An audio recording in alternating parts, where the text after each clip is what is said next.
السلام علیکم ورحمۃ اللہ وبرکاتہ۔ الحمد للہ والصلاة والسلام علی رسول اللہ وعلی آلہ واصحابہ اجمعین۔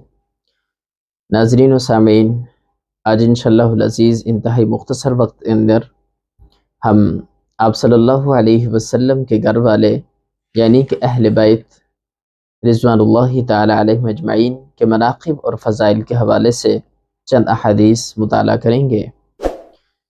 سب سے پہلی جو روایت ہے حضرت عائشہ صدیقہ رضی اللہ تعالی عنہ بیان کرتی ہیں کہ خرج النبی صلی اللہ علیہ وسلم غداة وعلیہ مرط مرحل من شعر اسود، کہ اللہ کے نبی صلی اللہ علیہ وسلم صبح کے وقت نکلے۔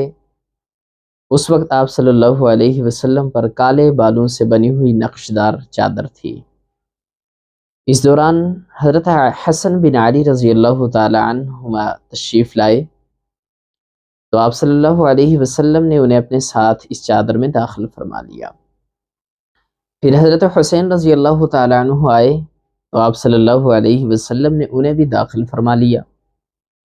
پھر فاطمہ رضی اللہ تعالی عنہ آئیں تو آپ صلی اللہ علیہ وسلم نے انہیں بھی اس چادر کے اندر داخل فرما لیا۔ پھر حضرت علی المرتضیٰ رضی اللہ تعالی عنہ تشریف لائے تو آپ صلی اللہ علیہ وسلم نے انہیں بھی داخل فرما لیا، اور پھر آپ صلی اللہ علیہ وسلم نے یہ آیت تلاوت فرمائی: اعوذ باللہ من الشیطان الرجیم، انما یرید اللہ لیذہب عنکم الرجس اہل البیت ویطہرکم تطہیرا۔ سورۃ الاحزاب کی یہ آیت کہ اللہ صرف یہی چاہتا ہے، انما یرید اللہ، ہے اہل بیت یا اہل بیت، یعنی کہ انما یرید اللہ، بے شک اللہ یہ چاہتا ہے کہ ہے اہل بیت کہ وہ تم سے گناہ کی گندگی دور فرما دے اور تمہیں مکمل طور پر پاک صاف کر دے۔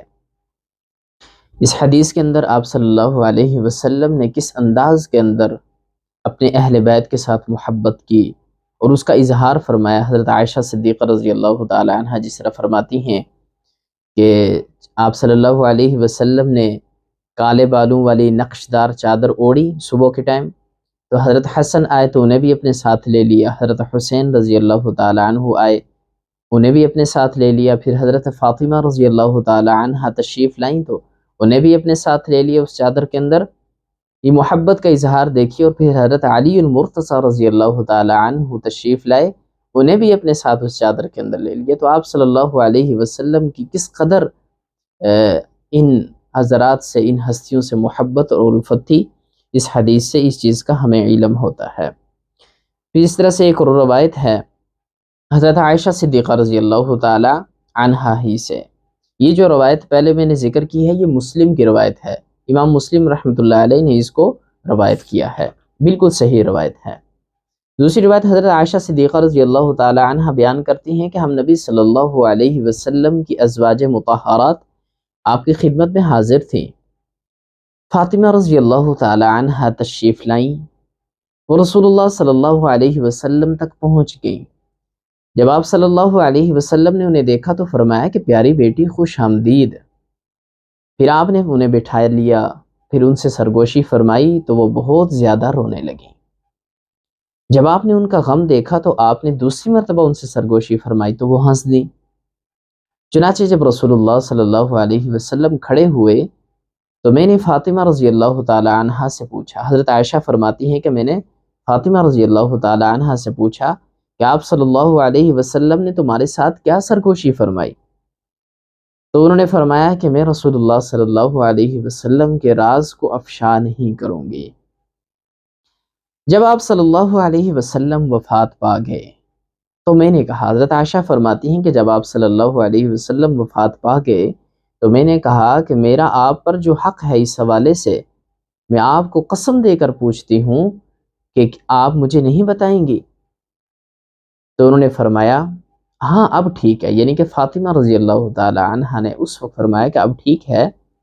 جہاں تک اس پہلی سرگوشی کا تعلق ہے تو آپ صلی اللہ علیہ وسلم نے مجھے بتایا تھا کہ جبرائیل علیہ السلام ہر سال مجھ سے ایک مرتبہ قرآن کا دور کیا کرتے تھے، جبکہ اس سال انہوں نے 2 مرتبہ دور کیا ہے۔ اور فرمایا کہ وَلَا أُرَى الْأَجَلَ إِلَّا قَدِ اقْتَرَبَ، یعنی اور میں نہیں سمجھتا ہوں کہ وقت پورا ہو چکا ہے، یعنی میں نہیں دیکھتا مگر یہ کہ میرا وقت پورا ہو چکا ہے۔ تم اللہ سے ڈرتی رہو اور صبر کرنا، فَاتَّقِ اللَّهَ وَاصْبِرِي، بس اللہ سے ڈرتے رہنا اور صبر کرنا، یعنی کہ یہ حضرت فاطمہ رضی اللہ تعالیٰ عنہ کو فرمایا، اور میں تمہارے لیے بہترین کارباں ہوں۔ لیکن جب آپ صلی اللہ علیہ وسلم نے میری گھبراہٹ دیکھی تو آپ صلی اللہ علیہ وسلم نے دوسری مرتبہ سرگوشی کی اور فرمایا یا فاطمہ تو الا ترضین ان تکونی سیدۃ نساء اہل الجنۃ او نساء المؤمنین، اللہ کے نبی نے کیا فرمایا کہ فاطمہ کیا تم اس پر خوش نہیں کہ تم اہل جنت کی خواتین یا مومنوں کی خواتین کی سردار ہوں گی۔ ایک دوسری روایت میں ہے کہ آپ صلی اللہ علیہ وسلم نے مجھ سے سرگوشی کی تو مجھے بتایا کہ اسی تکلیف میں ان کی روح قبض کی جائے گی، تو اس پر میں رو پڑی۔ اور پھر آپ صلی اللہ علیہ وسلم نے مجھ سے سرگوشی کی تو مجھے بتایا کہ آپ کے اہل بیت میں سے سب سے پہلے میں آپ کے پیچھے آؤں گی، تو میں اس پر ہنس پڑی۔ اس پوری حدیث کے اندر حضرت فاطمہ رضی اللہ تعالیٰ عنہ کا جو مقام اور مرتبہ بیان کیا گیا، اور آپ صلی اللہ علیہ وسلم کی اپنی لخت جگر سے وہ محبت اور وہ الفت، وہ کہ اس کا کیا انوکھا انداز تھا، اور آپ صلی اللہ علیہ وسلم نے اس کا اظہار کیا، اور آپ صلی اللہ علیہ وسلم نے حضرت فاطمہ رضی اللہ تعالی عنہا کو جو خوشخبری دی کہ فاطمہ کیا تم اس بات پر خوش نہیں کہ تم جنت میں عورتوں کی سردار ہوگی یا مؤمنین کی عورتوں کی سردار ہوگی۔ اسی طرح سے ایک دوسری حدیث ہے مسور بن مخرمہ، یہ جو حدیث میں نے آپ کے سامنے ذکر کی ہے یہ بھی متفق علیہ ہے، امام بخاری اور امام مسلم نے دونوں نے اس کو روایت کیا ہے۔ مسور بن مخرمہ رضی اللہ تعالیٰ عنہ سے روایت ہے کہ رسول اللہ صلی اللہ علیہ وسلم نے فرمایا فاطمۃ بضعۃ منی فمن اغبضها اغبضنی، وفی روایت یریبنی ما ارابها ویؤذینی ما آتاها، متفق علیہ۔ اللہ کے نبی صلی اللہ علیہ وسلم نے فرمایا کہ فاطمہ میرے جگر کا ٹکڑا ہے، جس نے اس سے دشمنی رکھی اس نے مجھ سے دشمنی رکھی۔ اور ایک دوسری روایت میں ہے کہ جو چیز اسے قلق میں مبتلا کر دیتی ہے وہی چیز مجھے قلق میں مبتلا کر دیتی ہے، اور جو چیز اسے ایذا پہنچاتی ہے وہی چیز مجھے ایذا پہنچاتی ہے۔ آپ صلی اللہ علیہ وسلم نے کس انداز کے اندر یہ محبت میں یہ جملے فرمائے کہ فاطمہ میری جگر کا ٹکڑا ہے، جس نے اس سے دشمنی رکھی اس نے مجھ سے دشمنی رکھی۔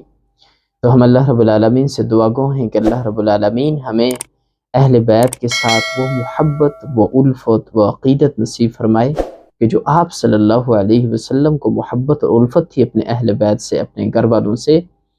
اور اللہ رب العالمین مجھے اور آپ کو یہ توفیق دے کہ ہم اہل بیت پر درود و سلام بھیجیں، ان کے لیے محبت اور عقیدت کا اظہار کریں، اور ان کی جو آل ہے، ان کی جو اولاد ہے، ہم ان کی خدمت کریں۔ اللہ رب العالمین مجھے اور آپ کو عمل کی توفیق عطا فرمائے۔ وما توفیقی الا باللہ۔